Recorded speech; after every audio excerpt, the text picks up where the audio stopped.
In this lesson, we're asking, how can I use automated grading and feedback to enrich my instruction?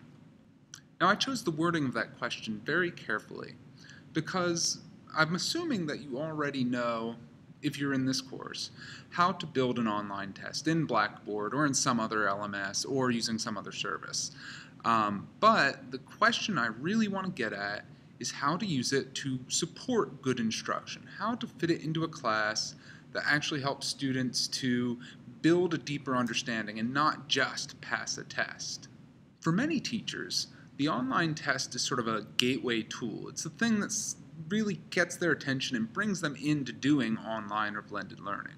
That being said, many of these early attempts with online testing are the opposite of best practice. In fact, many people are so excited by these automated tools and how easy they are to put together and how much effort it saves them that they begin to focus their course more on lower order thinking and on practicing and drilling skills because that's a lot easier to put together in one of these online assessments. On the other hand, some people see this, either they see it as a tendency in themselves or they see other people doing it, and it completely drives them away from automated assessment, and they throw the baby out with the bathwater. They don't see the value that automated assessment can bring even to a class that is primarily structured around open-ended assessments and higher order thinking.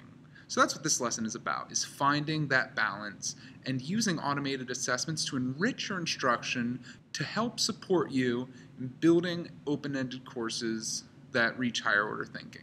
In this lesson, we'll talk about the niche that automated testing holds. So what are the features of automated testing? First, it favors objective answers. And that's because it is self-grading. There are question types that aren't self-grading, but we're going to focus on the self-grading elements because that's what really makes it unique. So since it favors objective answers, it's much easier to do questions that test knowledge, that test lower order thinking. That being said, it's not impossible to test some higher order thinking skills. And that's a big focus of this unit, is how to get out of that knowledge rut and focus on application, evaluation, synthesis, and those other higher order thinking domains. The other important feature of automated testing is that it's a rich source of data. Since it's all going through a computer anyway, it's very easy to collect that data, to analyze it, and make decisions based on it for purposes of differentiation or modifying instruction for the whole class. So, given those features of automated testing, why would we want to use it? What are the good parts of it? First, it enables more frequent assessment. A lot of the lesson planning models out there tell us that we should be delivering instruction in 10 to 15-minute segments with assessments in between and giving students feedback at that time. But depending on what you're working on, that can be difficult. It can be hectic to try and maintain that sort of schedule.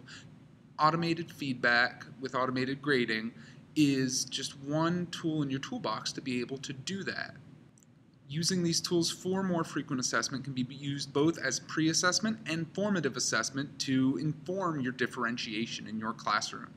So let's look at some of those features a little more closely. First, frequent assessment. So I mentioned that there are some pitfalls to using online testing. Some people get a little over-enthusiastic about using it without necessarily using it well. This is one of the areas where it can be a problem. You don't want to downgrade assignments. You don't want to turn assignments you already have that are open-ended, that involve higher order thinking, and turn them into easier to grade but less engaging, less fulfilling automated assessment. And so using it instead to increase assessments is valuable. And you want to make sure you're increasing meaningful assessments, not just adding assessments for the sake of adding them. So you want to add formative assessments. You want to reinvest some of the time you save in giving feedback on assessments in planning and delivering more open-ended assessments. So overall, the net number of assessments should increase without downgrading any existing assessments.